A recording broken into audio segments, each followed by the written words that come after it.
Antigamente, quando tinha-se insônia, um dos métodos mais difundidos para se pegar no sono era contar carneirinhos pulando a cerca. Tá? Quando físicos usavam essa técnica, provavelmente eles estimavam a taxa de carneiros que pulavam a cerca por unidade de tempo.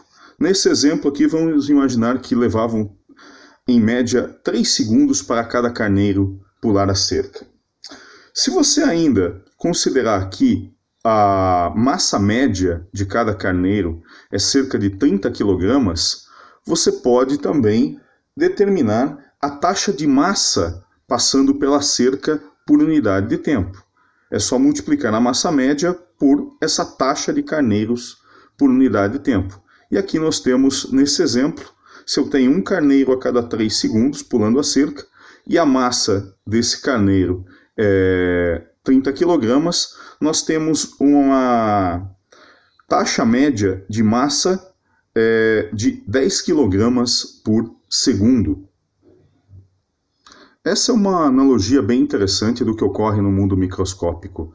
Imagine que nós substituamos os carneiros por portadores de carga elétrica e a cerca por uma área. O que nós podemos falar a respeito desse problema a nível microscópico? Da mesma forma que com os carneiros, nós temos N portadores que passam por essa superfície em um intervalo de tempo ΔT. Dessa forma, nós conseguimos determinar a taxa média de portadores que passa por essa superfície por unidade de tempo.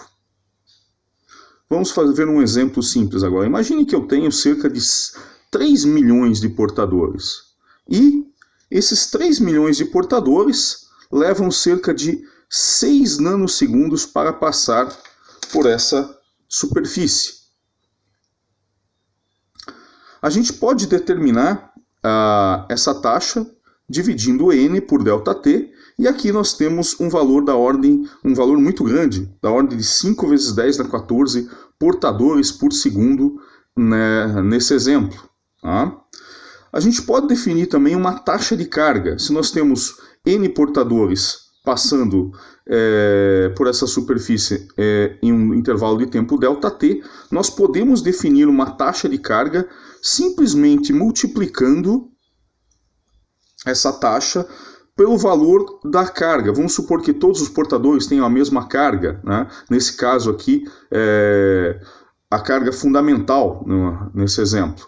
Se nós multiplicarmos N dividido por ΔT pela carga fundamental 1,6 vezes 10 na menos 6, nós encontramos um fluxo de carga, uma taxa em que a carga passa por unidade de tempo naquela superfície, da ordem de 8 vezes 10 na menos 5 coulomb por segundo, ou seja, 80 microampere.